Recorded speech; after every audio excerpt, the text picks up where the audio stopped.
Forever. Dog.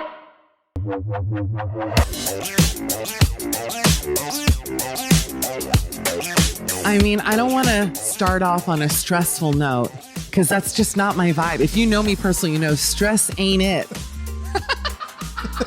I'm literally the most tightly wound person on earth. We just had a lot of tech problems today, didn't we, Dan? A lot. Sure did. Can you hear me? I hear you. I see you finally. We were basically supposed to start recording this 30 minutes ago. And I'm just going to run through all the host of issues I had. First of all, I cannot find my ring light. I don't know if some influencer broke in, stole it. I don't know where it is. It's a big one, too. I do not know in this apartment where my ring light is. I'm looking hither and thither, near and far, can't find it. So I'm, the ring light is it. Like when people are like, you look so great. I'm like, yeah, because I have a, Close Encounters alien door open on my head, while I do this. Then my Zoom wouldn't connect. That was like another 15 minutes. And there's nothing more stressful than just not being able to hear Dan, I'm glad we figured it out. We figured it out. Hey guys, it's Michelle Collins. It's Midnight Snack. We've got a brand new week. I should open by saying that we're moving recordings to Monday. So we're going to release them a little bit later on Tuesdays just because poor Tracy. Hey, Trace, can you edit this week's episode? Thanks so much. Tracy edits and needs a little bit of time. But I prefer the Monday record because I feel like this way we can talk about our weekends. We're fresh. We've got a lot of things to catch up on. And that's it. So I'm here with Dan Acton. I've got a little, look how funny. I'm staying in this Airbnb. First of all, this background, let's discuss. It's beautiful. It's very Florida. It's really Florida. I'm in Florida. Sailboat scene. Yeah. It's like it's like clearance sailboat painting. Clearance home goods print. It's one of the few homey touches in this mausoleum that I'm staying in. And this weekend, as Dan knows, Dan and I talk probably 18 hours out of the day over the weekend. How long? Yeah, that's correct. Yeah. We kept like, oh, should we catch up again? Like, I'll call you Monday morning. Like, okay, well. Like, legitimately, I must have called you at least 10 times this weekend. I was like, hey, Dan, every minute. But we had a great time. You had a great weekend. I had a nice enough weekend. I mean, it was kind of uneventful, but fun. But I had two little baby roachies in this Airbnb, and I've had some issues here. I've had some issues. Yeah. One of which I'm afraid to even say because this is actually a good test to see if my parents really listen to the podcast or not. This is a good test. Well, because my parents swear, they listen to my radio show every day and then comment on it, which kind of annoys the shit out of me because it's like, if I want to talk about dirty shit, I almost said sucking dick, but I'm like, that's so not like how I am. But if I want to talk about sucking dick. That's what our calls are for. Yeah. That's what, what'd you say? That's what our calls are for. It's not for the public. I think you said that's what work calls were for. I'm like, you got it. Yeah. I'm like, hey, boss man, you got a spare $5? Looking for tips. I work at Cosmo. Do you happen to have 48 great tips for a sizzling hot blowjob? That's like my Slack convos at Cosmo. Oh, this is a good one. Like right. So we got 17. I'm like, well, that was a mouthful. Anyway, people. No, but and it's just so annoying because I feel like I censor myself a bit just knowing that not that I would ever really, it's not my style to really get into things like that. But I go, well, do you listen to my podcast? And they were like, no. And this is going to be a test. This is actually a hilarious test because they will not be able to help themselves but bring it up. If I talk about this. Yeah. So I'm staying at this complex and it's fine. It's the people are not my kind of people. And meaning they're just like maskless. No, they're just like dumb Miami people. Yeah. I mean, not to insult the whole town. I was born and raised here. It's a beautiful city. I defend Miami, but it's hard sometimes to defend Miami. Right. I went to high school with the face eater. Never forget the famous face eater. Was on the football team. When's your reunion? My reunion is it was 3 years ago, and we didn't even have one. That is how bootleg my high school was, that we were just like 20 years. Fuck it. We don't give a shit. And we didn't have a reunion. I swear to God. I think they were like... The theater will be speaking. Yeah, I'm like, oh, now who decided to serve Costco cherry pie? Well, that was just terrible luck. Terrible luck. But anyway, so let me just start by saying, and Dan, this is an interesting conversation. I've deemed it such, so it is. Okay. All right. Have you gotten into a lot of car accidents in your time? And have you ever gotten into like a serious accident, God forbid? No. I remember one car accident when we were kids where we got in a car accident. So that was hard. And then my dad was like, we had to like run like 20 feet away in case like, I think in his mind, like the gas was going to explode that's scary. or something. Yeah. So that was like a safety thing.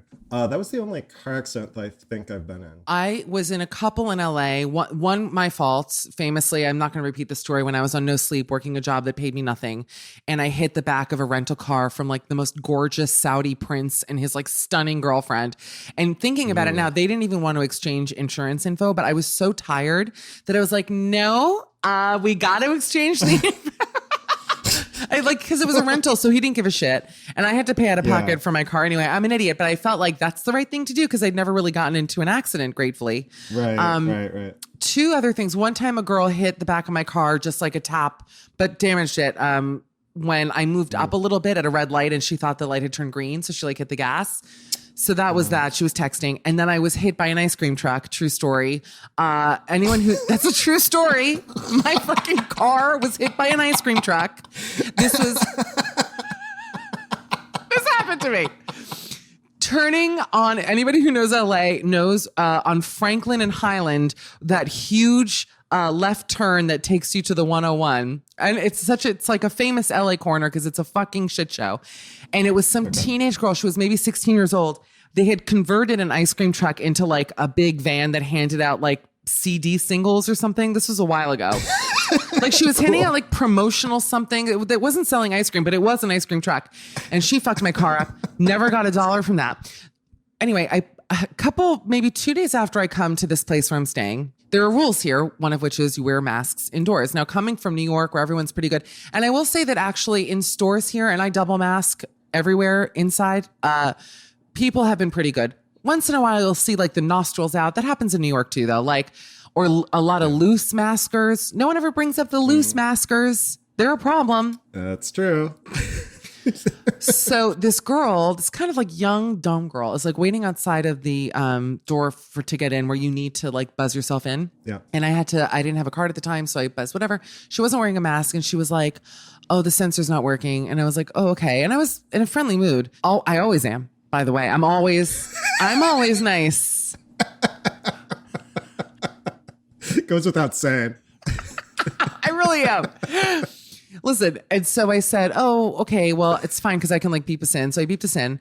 And her boyfriend who was like this white trash, short, like literally in a wife beater, short white guy, coming to the door. And I said to her, oh, do you mind just putting a mask on? Because we were all going in. But I've noticed now, having been here like a week and a half, nobody I wear it inside. No one in the building wears it inside. Like I didn't know. This was like day 2 or something. So I said, oh, do you just mind putting a mask on going in? I said, you know what I said? I go, oh, do you have a mask? And she went, no. And I said, but she was such a bitch about it. And I went, oh, so no mask? And she went, I'm not putting a mask on. Like she was just really out to fight. And I was like, got it. And then of course the boyfriend comes and I just see her like, doing that thing of like, I'm like whispering to him. And he was like, what happened? God. And he like whipped around to me. And I said, I just wanted. Are you kidding? I swear. And I said, I just wanted her to put a mask on. Like no big deal. I was waiting for the elevator. And they walked away. And I thought, great. It's been 48 hours and now I already have a building enemy. Like I haven't even been here. Okay. The roaches hadn't shown up by that point. So I was like, all right. By the way, I am paying literally so much fucking money for this place. I think it's like $1,500 a week or something. It's a lot of money. I'm just saying it's not some shithole. God. It's expensive.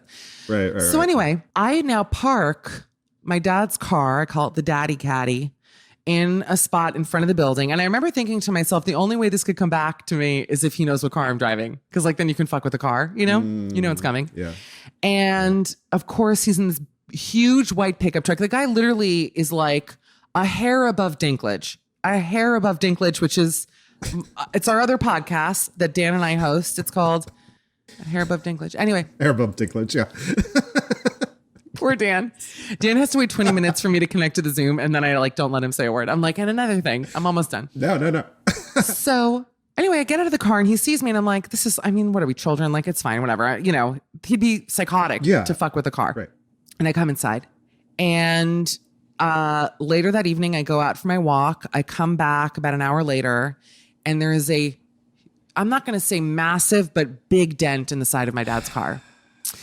And I obviously was upset. Now, the thing with my dad is like, it was not my fault. There's no way that I could have caused where the dent is. It's like impossible as the driver to have caused it. But, and I know that from Judge Judy, but it doesn't matter. Like, my father will find a way to blame me for it for the rest of my fucking breathing life. This is why I have issues with him. Love him. But like the forgiveness. And I was thinking, I've never totaled a car. I had friends in high school. They fucked a brand new car up. That never happened to me. Like I'm so responsible. And yet at 39, I feel like I'm going to have issues. So I emailed the people. I have to file a complaint with the Times so they can look back at the camera, which is not going to do shit. I emailed all these dent doctors. Everyone, why are they all in the medical profession, these dent people? It's all dent doctor, Dr. Dento. So they can charge more. Like, I went to medical school. Listen. He's like, now, where did I go to friggin' school? You ain't ever heard of it. Don't worry yourself about it. That's what he said. It's a dental school. That's funny. Dan's the best. I'm like, did you say dental school? He's like, no, dent school. I'm a DDS, dent doctor specialist. Wait, think about it. There's a lot in common. They repair grills. Think about the connections between dentists. That's true. They got to go like deep in the chassis. I'm just saying things at this point. Anyway.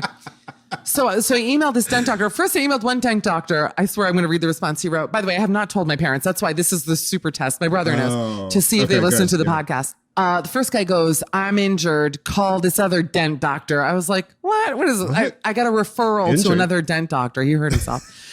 Then another guy texted. He goes, it's in a bad place. You have to take it to a body shop. Like it's like above the tire. So like they can't do it, I guess. So now the question is, if I take it to a body shop, number one, I'm out of like at least over $1,000. At least. For sure. At least. It's not that bad of a dent. I think I texted you pictures, Dan. I mean, it's noticeable, but it's not like the whole car is crushed in. It's just like a total, what's the word I'm looking for? Superficial. Ding damage, whatever. Yeah. But I'm like, okay, do I like literally pony up the $1,200 or however much it's going to cost to get it fixed, and like my dad never know about it, although obviously he'll know now? Or wait, go on.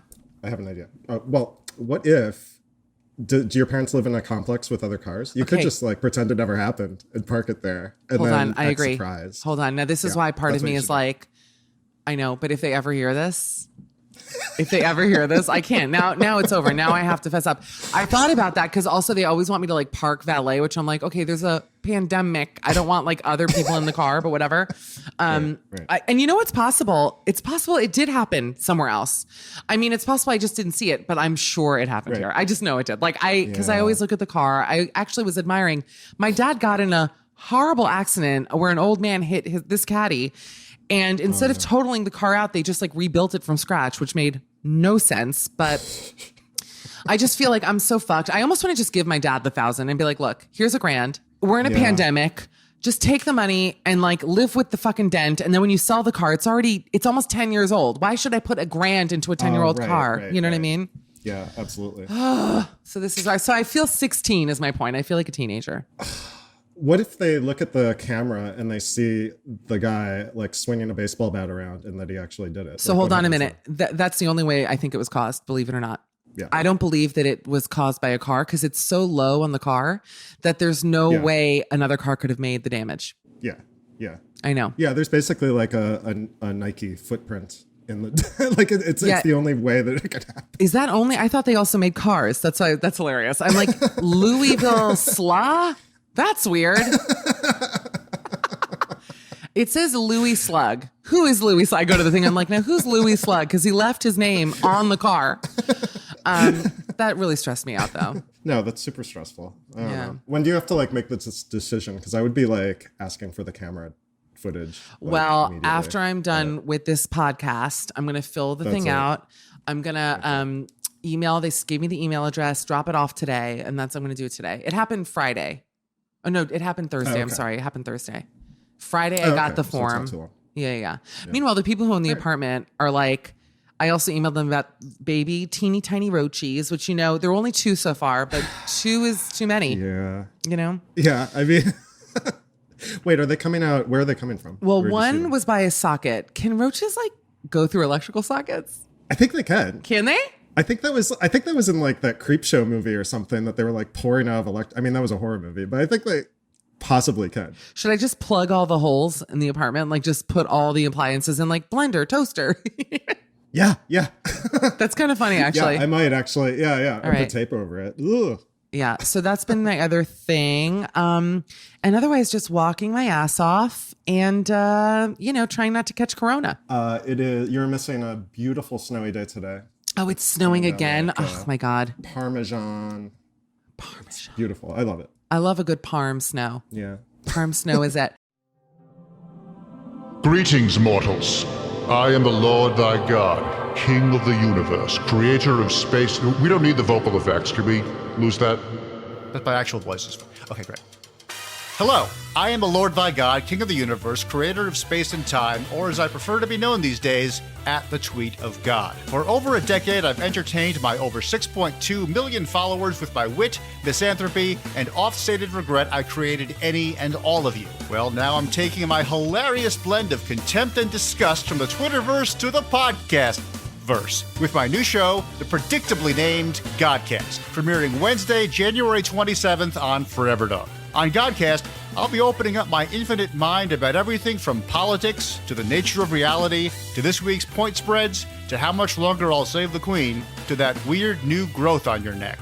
I'll answer prayers, take spiritual phone calls, surprise people with live eternal damnations, justify the platypus, and even explain the Bible, which is not at all easy to do. Plus, every episode, I'll be interviewing a guest, either alive, like Stephen Colbert, Zooey Deschanel, and Lin-Manuel Miranda, or dead, like Moses, Amelia Earhart, and Lizzie Borden. Joining me for it all will be my adorable sidekick, the 18 to 34 demo appealing Joan of Arc. Hi, God. Hi, Joan. You excited for the show? Sure am. Hey, could you put me out now? Not now, maybe soon. Sounds great. New episodes of Godcast will premiere every Wednesday, so be sure to subscribe on Apple Podcasts, Spotify, or wherever you listen to podcasts. Or you can, and will, go to hell. Godcast, from the creator of At the Tweet of God, and everything else. Godcast is brought to you by Nutrafol. Take control of thinning hair and make hair growth happen naturally. Hey, this is Gabe Gonzalez, and I host the brand new podcast, Queerty. And this is Alex Berg, and I host the brand new podcast, LGBTQ Nation. Two brand new podcasts made lovingly just for you. On Thursdays, I sit down with the best LGBTQ journalists, activists, and politicians to discuss the most pressing topics in the community. And on Fridays, I end each messy week right by sitting down with the funniest, smartest, and sexiest people in the world to talk pop culture, entertainment, news, and more. LGBTQ Nation and Queerty, politics, and pop culture. On Thursdays, you cry. On Fridays, you laugh. No, it's not all sad. We have some good news on Thursdays. Okay, like, what am I talking about? These days, you can cry every day of the week. Listen to both shows and get to know everything you need to know. You're already holding your phone, so subscribe to Queerty and LGBTQ Nation today on Apple Podcasts, Spotify, or wherever you get your podcasts. Only on Forever Dog.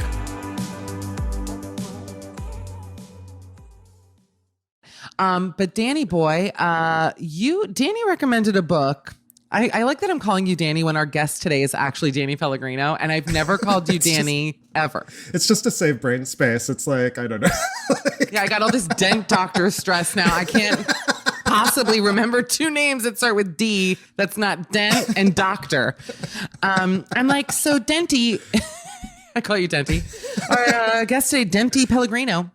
No, but Dan, you recommended a book to me that I've listened to. Yeah. Maybe can we talk about it or not? Sure. Dan and I, we bond over a lot of things in our life, and Dan found this book, and I just so you know where I am spiritually, although I will say that I'm actually in a great place, so whatever, but we're both single and looking and at ages where I think we're both ready to like drop our baggage in a real way and like settle down. If any of you know anyone for either of us, do reach out. But like, I'm ready. I'm just like, okay, this is enough already. This life that I've led, I'm over it. I need a new life now. Yeah, you know? you're like, I get it. Yeah. Let's move on. Yeah, exactly. Like, point made, life. Point taken. Let's move it along. So I'm not one for self-help books. Someone recommended a book to me, like The 6 Pillars of Self-Esteem. I think I talked about it with Jackie Schimmel actually last week. But you recommended a book, and just tell everybody what it's called. How Not to Die Alone. Mm-hmm. So Dan texts me. He says it's called How Not to Die Alone. And who wrote it? Logan Ury. Logan Ury. I thought, yeah. Yeah, but it's a woman. Yeah. It's a woman. I didn't know that. Dan was listening to the audiobook. I somehow signed up for Audible, which is great. And I have like 700 credits, but then I only use it here and there. I said, you know what? I'll listen to it because I'm going on these walks and like, what better advice than How Not to Die Alone? What Dan didn't tell me is the girl was like, it was almost like the Seinfeld where George got the book on tape and then the guy sounded like George and he was like, I can't listen to this. The girl is like, hey guys, I'm Logan Ury.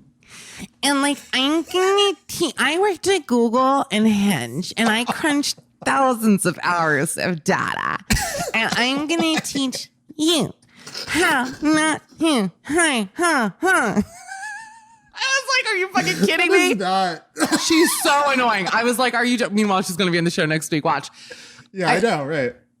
I couldn't deal. I'm sure she makes amazing points. I got through maybe 30 minutes of it. I found it tough to listen to her. I did not find it tough to listen to her. It's totally fine. But I get where you're coming from because she is a straight woman. Her examples of her own like dating life for other straight women, I think would be super eye-rolly. Like, the person that she met at Burning Man that was all in linen and like, you know, was wearing aviator goggles and she like knew that he was the one and he's like the sexy guy that she always goes for. Yeah, that like sexy guy in aviator goggles at Burning Man. Yeah. Exactly. Mm-hmm. Well, the Rocketeer or whatever. Yeah. And by the way, the Rocketeer is sexy. Hold on a minute. Let's not get too hasty. And he puts that suit on. I'm like, all right. I'll tell you something. I'm so horny after SNL this weekend that I genuinely, and I think I told you that yesterday. I was like, I feel absolutely out of my mind. I watched that Reggae Jean Page.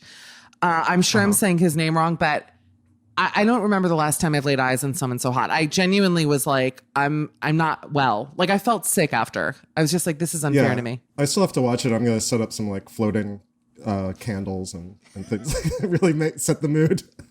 Yeah, I'm gonna fall asleep in a bed made of vibrators and watch it again and just see what happens. You know what I mean? But so continue though. Her whole thing, because I have another friend, I won't give her identity up, who I recommended it to because we were talking about, you know, being single, we're around the same age. And she listened to the whole thing already. And she's like, Michelle, when she gets to her example of how she gets engaged, which maybe you got there, like when she talks about her engagement, it's unbearable. I can't wait. I can't wait. I'm almost there.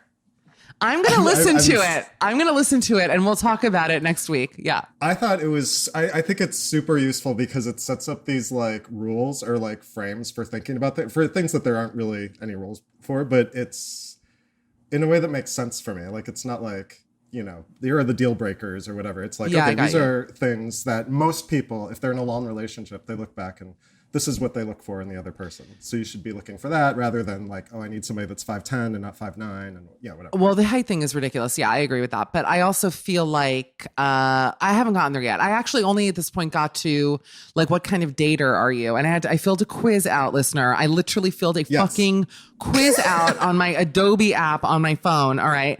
And took it. And then I was all three. I had like 9, 10, 11 points in each category. I was like, okay, that didn't help me at all. But that means you're well-rounded. I'm the romanticizer of the three. There's like 3 different types, and I'm the person that is expected. Like, I would rather not meet somebody on an app. I expect to like, you know, meet somebody by happenstance, like our eyes meet across the subway or whatever. I'm pulling up the quiz. Let me read these to the listener. Here are the 3 kinds of daters. Ready? According to Logan. Should I read him like Logan? It's so bitchy that I'm doing that, but it's just, here's why I'm saying it. If Dan had told me in advance, like, by the way, she's like a bit annoying, I'd be like, all right. But I was expecting like some guy to be like, hey, you don't want to die. I was like, really, like, I was like so excited. And then I started listening to it and she was just like, back when I was in college. I'm like, oh my God, I can't do it. Okay. Meanwhile, I took this quiz. That is what she sounds like. Here are my points. Yeah, I got 9. I was 9 points romanticizer, 10 points hesitator, and 11 points maximizer.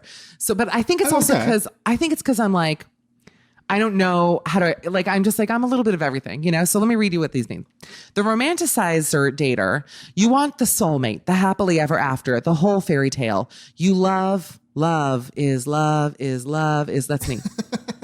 Yeah, I hate that. You believe you are single because you haven't met the right person yet. Your motto, it'll happen when it's meant to happen. I'm definitely part that. No question about it. Yeah. Oh. But I think that you are also like the maximizer. I don't think you're a hesitator, actually. Like, I think you're like ready. I agree with you, actually. Now, I used to be. Yeah. I agree with you that hesitator is the last thing I am at the moment. So wait, so then the maximizer, which is what I scored the highest points in. You love doing research. Well, this is because I'm like obsessed and sick. You love doing research, exploring all of your options, turning over every stone until you're confident you found the right one. That is me. That is me. You make decisions carefully and you want to be 100% certain about something before you make your choice. Your motto, why settle? That's not my motto because I feel like I have almost exclusively settled, except for some very few situations in my lifetime. Settling is sort of like what I do, but I do like to do research. I like to know. I think I'm more of the romanticizer. I love the idea of like, oh, look at these coincidences and it's all meant to happen and meet cutes and stuff like that. Do you do a lot of research if you're meeting somebody though on like their social media and stuff? Because I don't even do that. I know people that like, they Google the person and blah blah blah. It's like I just don't do that. I definitely do a Google. Yes. Okay. I do. I like to know. Yeah, I do that. And then the final one is the hesitator. You don't think this is sad. The hesitator is like sad. You don't think you're ready for dating because you're not the person you want to be yet. I would say 10 years ago, that was me. Even 5 years ago, honestly. I think that I was like dealing with my own shit. I had personal things going on, all kinds of things. And I just mentally was not clear enough, I think, to be in a relationship. I'm just being honest. I think I needed to mature a little bit, all of these things. And I really am there now, but it took a minute. Yeah. Dan, how do you feel about that? I mean, I didn't even, I stopped being a hesitator just because I gave up on the whole concept of like improving myself. I'm like, that's so beautiful. Like, well, that's true too. This is about us. Yeah. Self-acceptance, I think, helps. You hold yourself to a high standard. You want to feel completely ready before you start a new project. The same goes for dating. Your motto, I'll wait until I'm a catch. Nah, I'm not that. You're right. Yeah. I am the catch, baby. I'm the catch of the day, baby. Go on, I'm kidding. So I think that's useful. So like if you were like one of those extremes, then you would be able to say like, oh, when I'm approaching this relationship, I need to be conscious that this is my... That's what you do. Fair enough. Yeah, this is where I lean. So I'm excited because I know coming up, and we have to go in a second because Danny Pellegrino is here, but I know that coming up, one of the things that she talks about that you loved was the attachment styles. And it'll kill you. What'd you say? I don't know why I said it'll kill you, but it knocked me for a loop when I read about it. Oh, by the way, I am sure I'm a nightmare. I am sure of it. Although I really think I'm telling you, but you know what? No, I feel like that's not really true. I feel like I'm like normal. Dan, come on. You are absolutely normal. I found out that I am a nightmare, but there are other people like me. So that makes it feel okay, and that I need to maybe find someone that's not a nightmare, which is a new concept. Well, good fucking luck, by the way. Don't come to Miami. I'll tell you that much. I'll tell you this: that unless they're not swinging bats in their pants, if you know what I'm saying, they're literally attacking my dad's 10-year-old Cadillac. It's like, it is a Seinfeld. That would happen to Jerry. That's like the marble rye, basically. Oh my God. Anyway. Yeah, right. I'm literally living Seinfeld right now. It just hit me that I'm Jerry when he goes to his parents. Okay.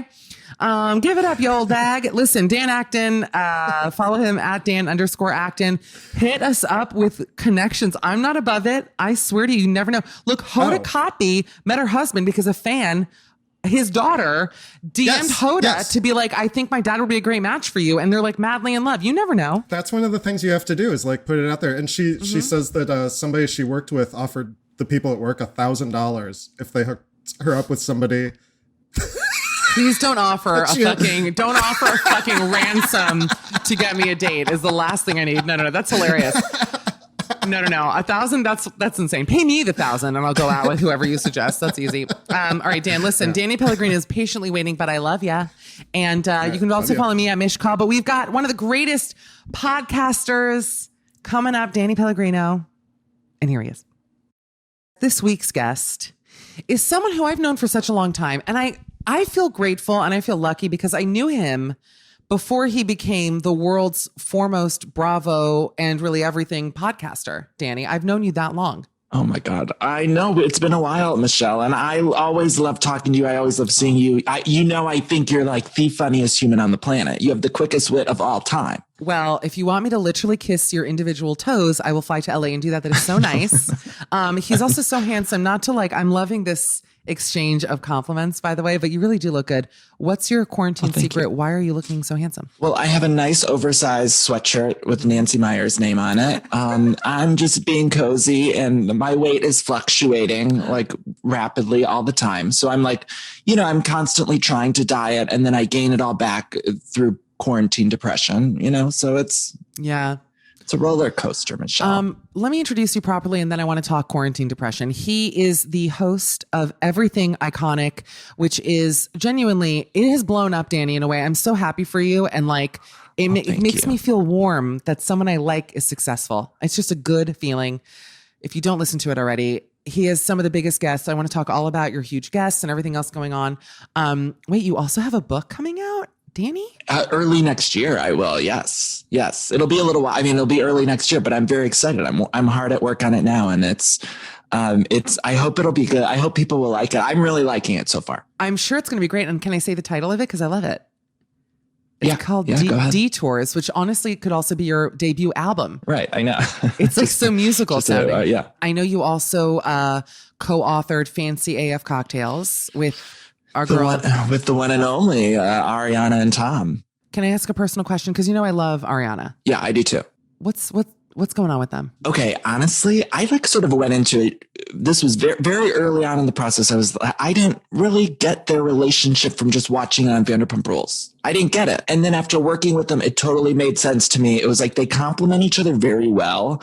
Ariana has a super quick wit. She's very smart, and Tom is more creative and a little bit more out there in the best of ways. But I got it afterwards. But I like you and many other people, I was I don't understand this coupledom. But to anyone who will listen, I'll tell them it truly makes sense if you get to know them. But I actually get it. That I met Tom 100 years ago, and I'm sure I've told the story. I'll tell it in 30 seconds or less at Villa Blanca when he was a bartender pre-Vanderpump and everything else. And my friend Sarah Jo, it was her birthday. Maybe it was mine, I don't remember, gave her credit card. And he was like, your card's been declined. And she goes, it's embarrassing. She was like, are you kidding? He goes, it's been declined. I'm so sorry. And we were flirting with him. I mean, he's hot. You're okay, that's embarrassing, whatever. She calls the bank up. She closes the card, orders a new one, calls the bank. The woman is like, miss, your card is not, you had money.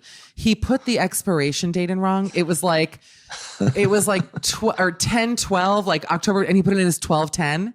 And she had to close the shit down. I mean, so he did fuck my friend over, but we're not into Tom for his being brains. A bartender is hard. It's hard. I agree. He's so pretty. What does he need a brain for? I mean, if you look that good, it's honestly, what do you need a brain? When I worked with them, we did the photo shoot at their house, and he had this book of modeling, and I felt like it got lost in the show somewhere. But he legit used to model for I think he was in Italian Vogue, and he was in these big campaigns that. Now we just know him from that silly show. No, anyway. I will say this. I've met both of them in person. They're both physically perfect. Tom is staggeringly gorgeous. I truly, before he was anybody, we were not normal around him, and that's how you really know someone has it. When you're just I don't feel like a normal human being. But I read a gossip rumor, and I hate to spread rumors about people I like, but that they were maybe breaking up. That's what made me feel sad. I know that was a Deuxmoi. I don't even know how you say that. The Instagram account Deuxmoi. Yeah. Is that how you say it? Mm-hmm. Somebody posted on there, but I'm sure it's not true. I think the reason they said that it was there was a moving truck, and I don't want to speak for them, but I think they were just getting gym equipment. And that's the first step to break up. Some of the Vanderpump fans are they literally will drive through those neighborhoods to look at their homes, and it's there's some crazy people out there. There are, but we love them.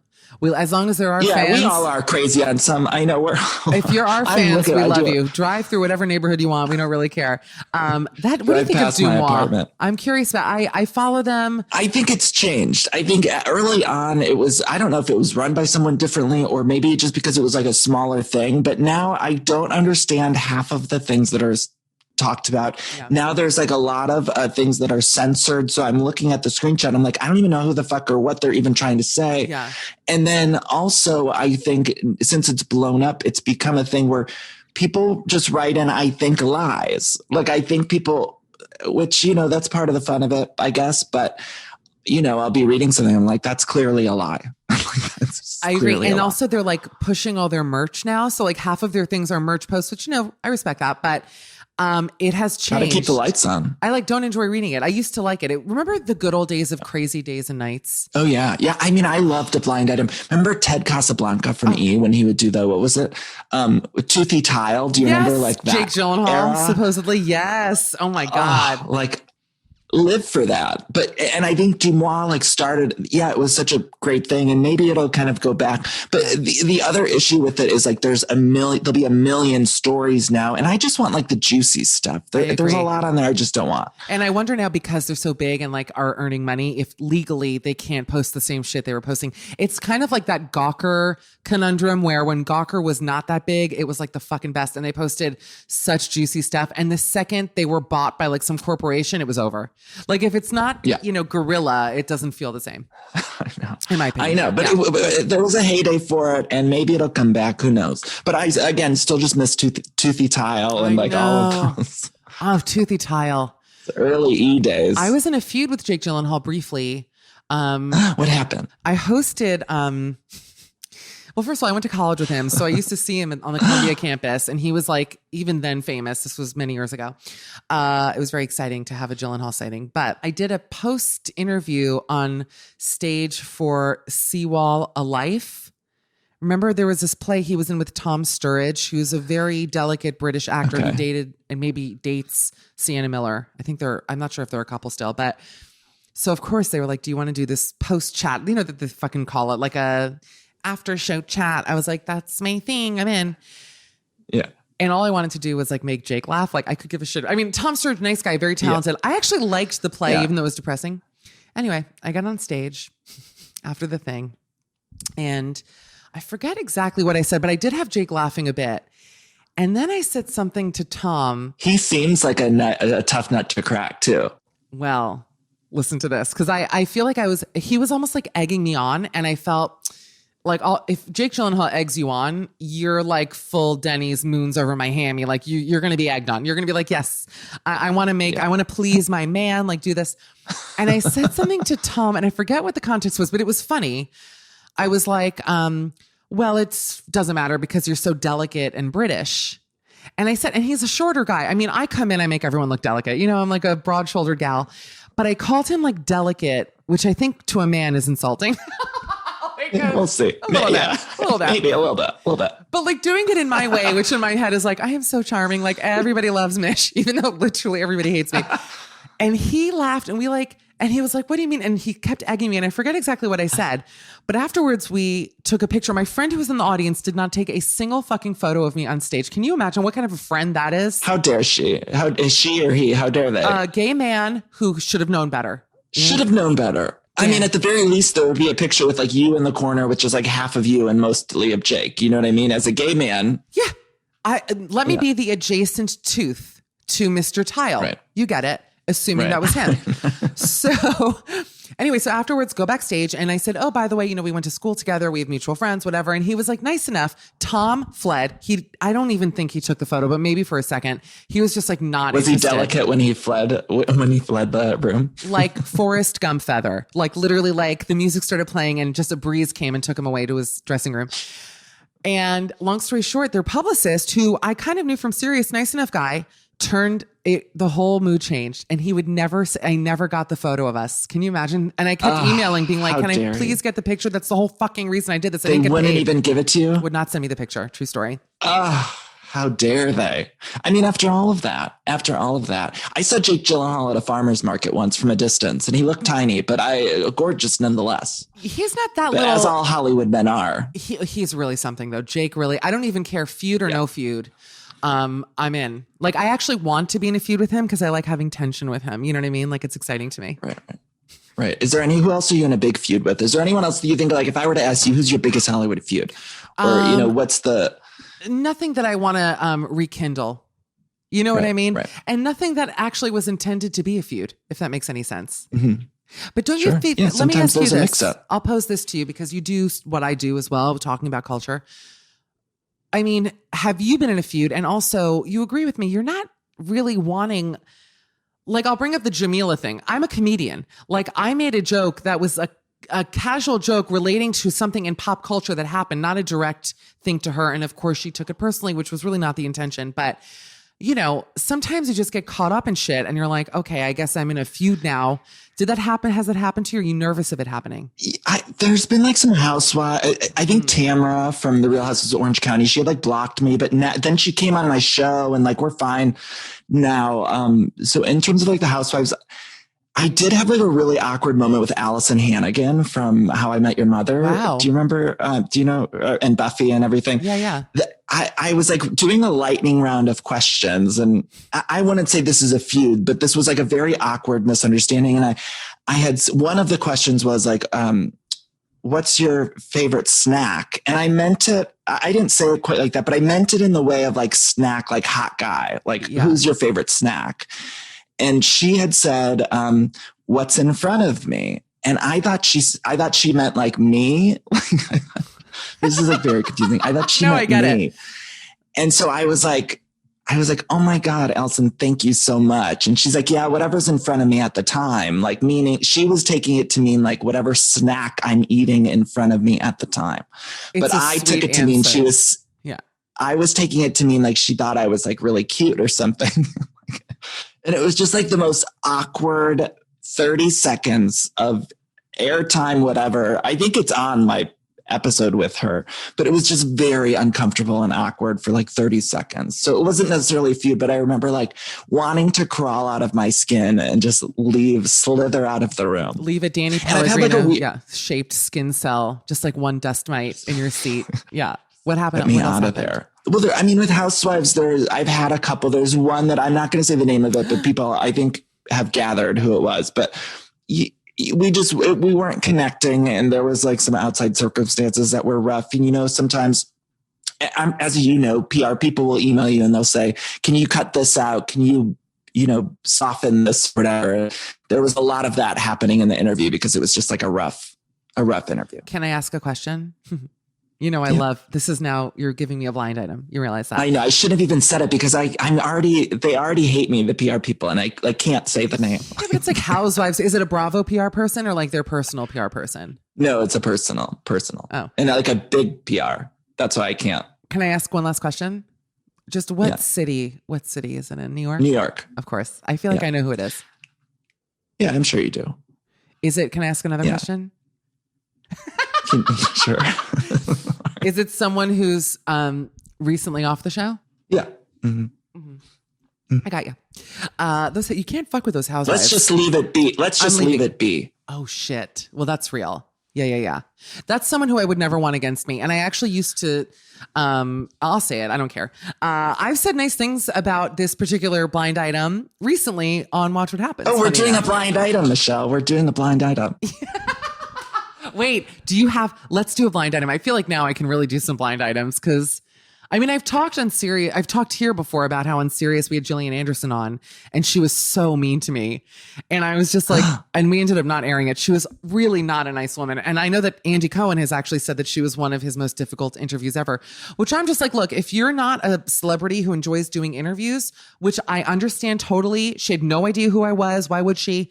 Just don't do them. Then why make me uncomfortable? Just that's it. You're on Netflix already. You don't need my Sirius show. Right. And especially when they didn't even send us like a screener I had no idea what the show was. I didn't know it was a comedy. What was she promoting? It was Sex Education. Oh yeah. Yeah. And she was there with the little boy from it. And then she was like absolutely just cold. And then I turned to him, Asa, nice kid. And I went, but I was like so flustered. I was flummoxed, you know, and I consider myself very professional. And I like interviewing people, but I really wasn't expecting that energy to come my way. And I turned to him and I went, Asa, boy in the striped pajamas. And he went, I'm not going to talk about that with you. And I said, okay, I understand it. And to be fair, I did say it in a way that was almost funny, which was like fucked up. But I went, just so you know, my grandparents all survived the Holocaust. Like half my family was killed, but you don't want to talk about it. Totally understand. You know, I wasn't about to mock the movie, which it's a good movie, but anyway, that was one. But that wasn't like it's a hard. feud. Sometimes you just don't connect with someone. It's like you have an awkward chemistry with people, and especially if they come in not knowing who you are, right, or not having any idea of like the vibe of the show. Like I feel like I can be like a little bit snarky, but I try to keep it like nice and upbeat. And sometimes people will come in and they'll think that I'm going to be like so mean to them or something. So then they're like defensive or I don't know how to explain it, but yeah, sometimes it just doesn't work. Well, it's funny because I know when I did your podcast, which was a while ago, and I'd love to come back. Please. You're a major View person. Like I know you love The View. Love it. Love. And I think for me, I was like, okay, I was a little bit like, you know, how many View questions, but then you were the most lovely, gracious host. So I don't think people should be afraid of you is my official take. And I always want the guest to look good. Like I'm never trying to do like a gotcha kind of thing. And I love all this pop culture shit. Like I love The View. I love when I'm talking to housewives. I love the housewives. I'm not there to try to like get someone or make them uncomfortable. Like I want them to feel the most comfortable. And sometimes that's to the detriment. Like people will write me and say, why didn't you ask this or that? And it's like, well, I didn't want to make the guest uncomfortable or anything, you know? And also it makes you, I think, from where I come from, it can make you look bad as well. Sometimes I'll tiptoe into a conversation that I know will be a bit uncomfortable, but it rarely happens. And that's why I barely make press. So there you go. Michelle, can I tell you my favorite View story? And this isn't even really related to the show, but when I saw you at Runyon Canyon, you were doing a show for like People Magazine or something. Yes. And I saw you, I was on just like a hike and I saw you with the camera crew. And right before I had seen you, I also had seen Meredith Vieira, like walking up the hill. And so I really thought you guys were doing like a reunion Hot Topic segment at the top of this hill. Yeah, me and Meredith Vieira. That was like where my head. Meet me at the top of Runyon now, bitch. And your Lulus. I'll see you there. That's hysterical. I remember seeing you, and you were so excited about her. You came over. Very you did the seriously. show. Yeah. Very seriously, I thought you guys were doing a Hot Topic segment at the top of the hill. Like I thought everyone was traveling to the top. And in my head, I was like thinking, what, they invite me into the Hot Topics table?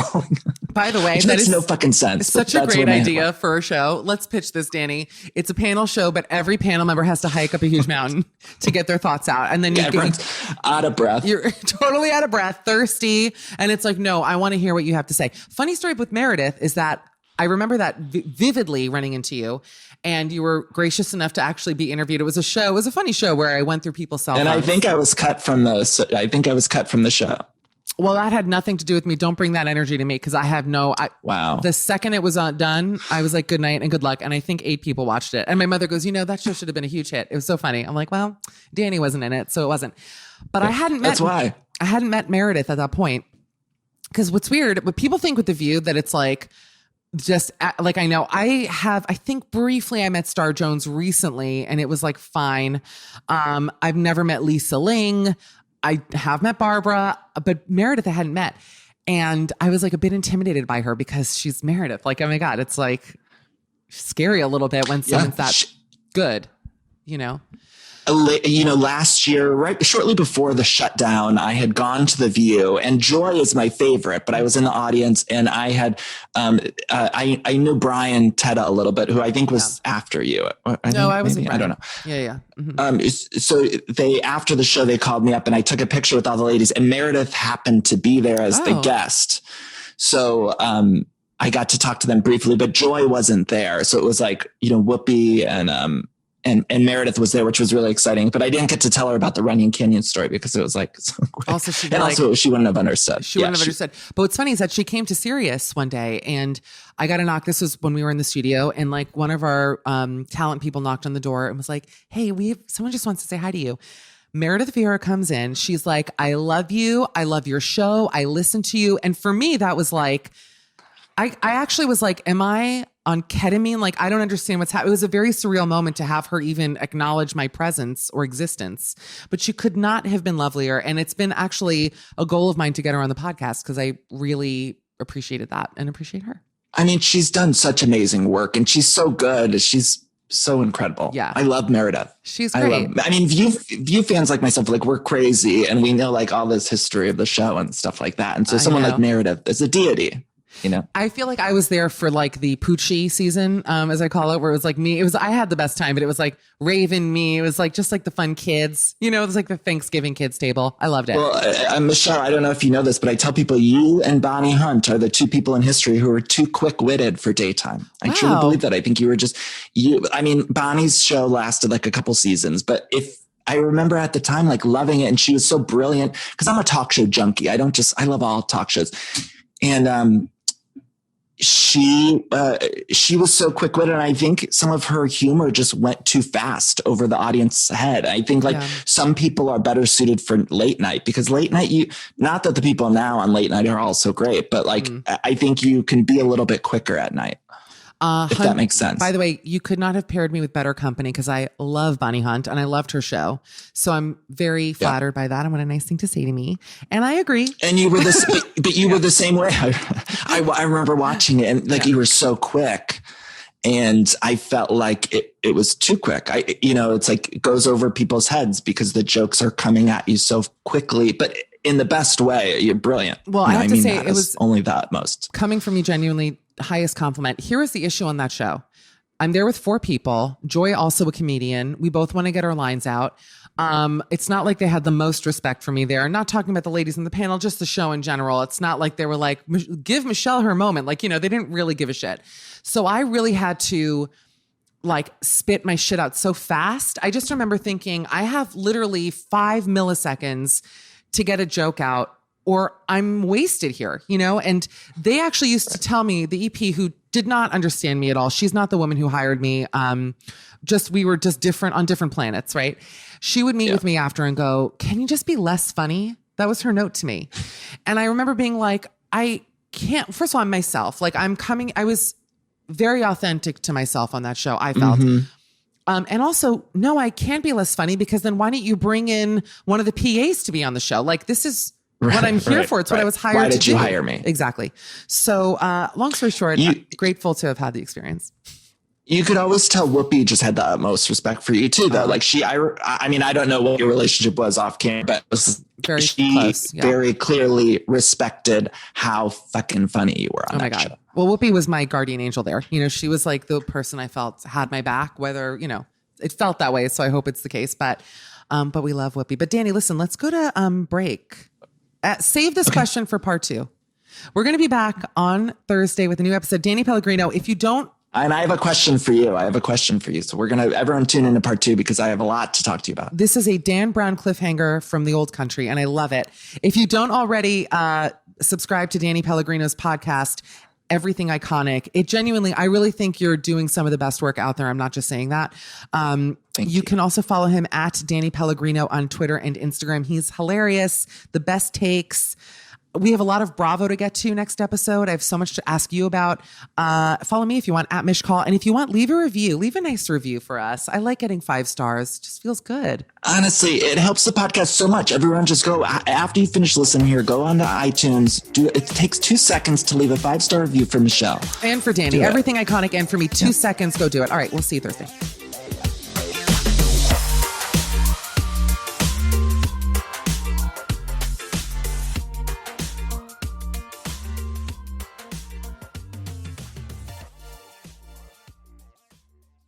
Forever Dog. This has been a Forever Dog production. Midnight Snack with Michelle Collins is executive produced by Brett Boehm, Joe Cilio, and Alex Ramsey. Produced by Tracy Soren. Original theme music by Gabe Lopez. Cover art by Ben Wiseman. To listen to this podcast ad-free, sign up for Forever Dog Plus at foreverdogpodcasts.com/plus. Check out video clips of our podcasts on YouTube at youtube.com/foreverdogteam. And make sure to follow us on Twitter, Instagram, and Facebook at Forever Dog Team to keep up with all the latest Forever Dog news.